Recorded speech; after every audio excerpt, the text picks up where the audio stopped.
Yes, thank you. Welcome, of course, to this talk about teaching Bildung-oriented topics to engineering students.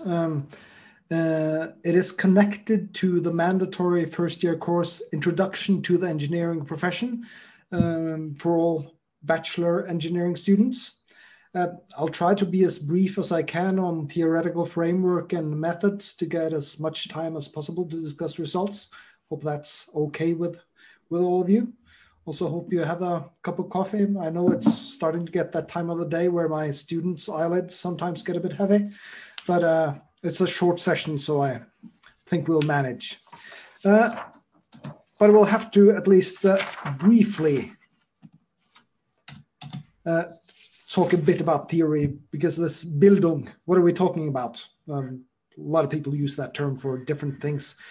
What we're using here is a definition by Norwegian philosopher Jon Hellesnes, which is as a process making an educated person able to operate within the everyday world and the everyday language, as opposed to separating the science in question, in this case engineering, into its own world and language.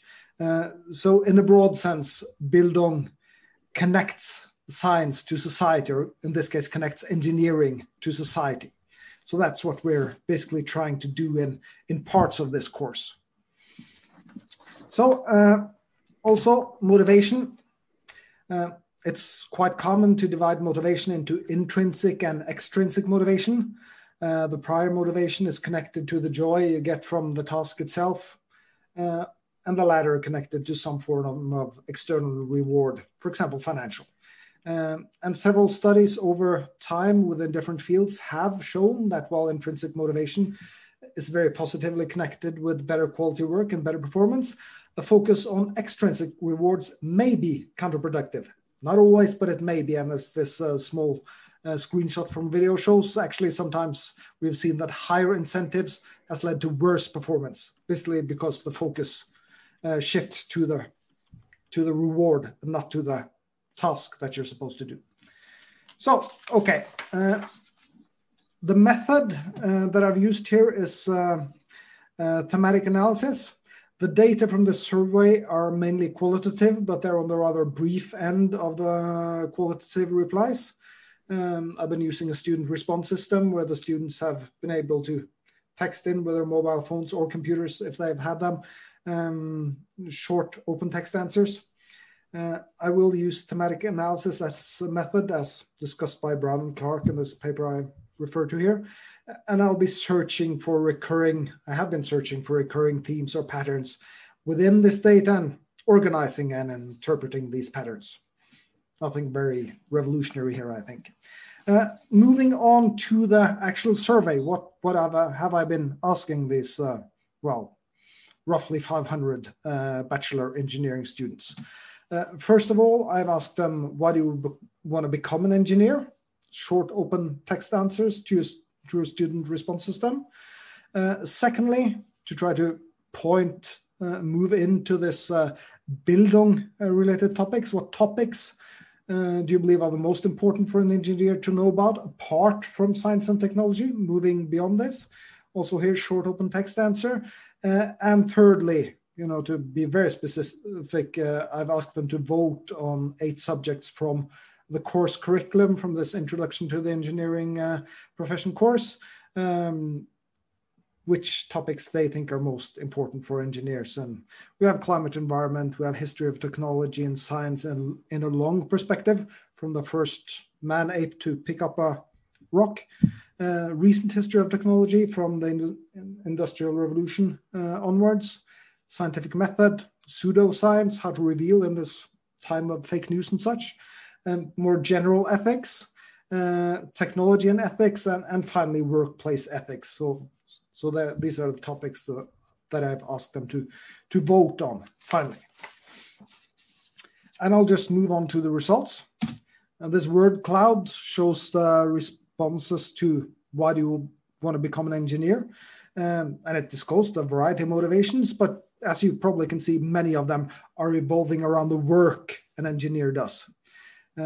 And there's a plurality of motivations that can be divided into intrinsic motivations. I mean, the things you get to work with as an engineer are interesting, but also intrinsic motivations like money and status and so on. You can also divide this data into more personal motivations. What can this education do for me? But on the other hand, more societal motivation. Can you help with the environmental problems? Can you contribute to technological development and so on? Like contributing to society in some sense. And in the table I'm about to show you, I've extracted the societal motivations into a separate theme of motivation, which I've called altruistic, in addition to the themes of intrinsic and extrinsic motivations. So then it looks like this. And these categories are naturally not exclusive. Some students have answers that fit several, so it doesn't sum up to 100 here. But around 2/3 of the students express these intrinsic motivations, personal interest in engineering. Some students are more interested in the type of work they'll be able to do as an engineer after finishing their educations, while others also express interest in the education itself. When it comes to exploring this intrinsic motivation further, we can actually look back to the previous, because what we see here is that 1/3 of the students, in expressing their intrinsic motivation, they explicitly mention building, creating, developing, making things, which you can see here are subjects that are recurring. This idea of creating seems to be at the core of motivation of many engineering students. Another subject that appears relatively often is to combine theoretical and practical aspects in different ways. Within this category of external motivations, a good job market, well-paid job that brings social status are recurring themes within 1/3 of the students that promote this. And finally, 1/4 of students explicitly express a wish to contribute to society as an important motivation for becoming an engineer. Okay, so we'll just move on. We don't have that much time to the next question. What do the students think engineers need to know about? And as we can see, ethics stand out, similarly to how work did in the previous word cloud. In addition, cooperation skills and knowledge of society are recurring themes. In these responses, most students did not specify what aspects of this wide field of ethics they're thinking of. But as we've seen, this final question will make it possible to specify this. And I think it makes sense to see these two final questions in connection. So I'll just move right on to the results of the engineering students' vote. So here we have, as we've seen previously, subdivided this ethics category. And we can see that the topic deemed by far the most important by the students is technology and ethics. The second and third most important subjects are climate, environment, and recent history of technology. But these are very close. So you can see that they're young people, they're acutely aware of the climate crisis. And also we can see that these more Bildung-oriented topics that the students engage in, they are the ones that can be connected to their role as engineers, like technology and ethics and the recent history of technology. I jump-started the discussion a bit there, but we'll move on to that right away. So first of all, good news, because I'd say this altruistic motivation is also a form of intrinsic motivation. So if we add all students that have some form of intrinsic motivation, actually 9/10 of engineering students have different forms of intrinsic motivations for studying engineering, as that is shown to consistently provide better results. This should be good news, I believe. But motivation for what? And as we've seen, much of their intrinsic motivation is connected to the job as an engineer, the engineering profession. And an important success factor for the Bildung-related topics about different aspects of society as a whole, I believe, is to connect them to the engineering profession. For example, ethical dilemmas that are based on technology will be the most effective gateway into discussing ethics.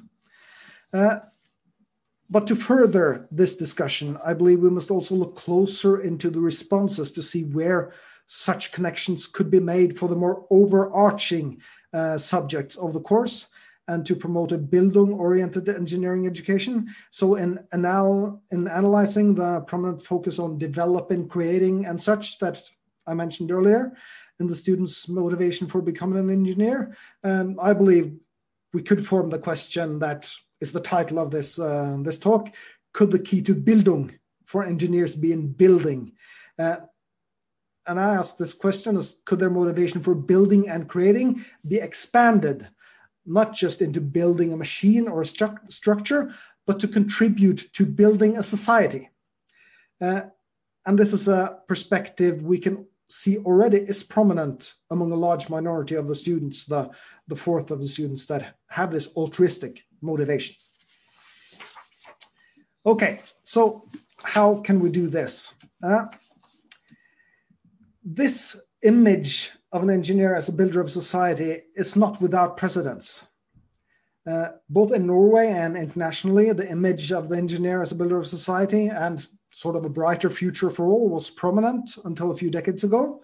And as part of the course is about history of technology, I think it makes sense to teach this aspect of the history of the engineering profession and promote critical discussions around the contributions to society of different professions historically and in the present. And I believe there are very few aspects of our society that are untouched by technology and in extension by the engineering profession. I think this should enable teaching Bildung-oriented topics to engineering students on the basis of their professional identity of engineers. So based on the data from this survey, I think this seems the most promising path towards bridging a gap that I know a lot of teachers that have been trying to teach more Bildung-oriented topics to engineers have met this perceived lack of usefulness that some teachers struggle with this and similar topics. So we're closing in on the end. I think maybe we're a bit over time. The conclusion is really just summing up what we've already said. So I don't think I'll just skip that to give you some more time for questions and such, and some literature in the end. Okay, that's it. Thank you.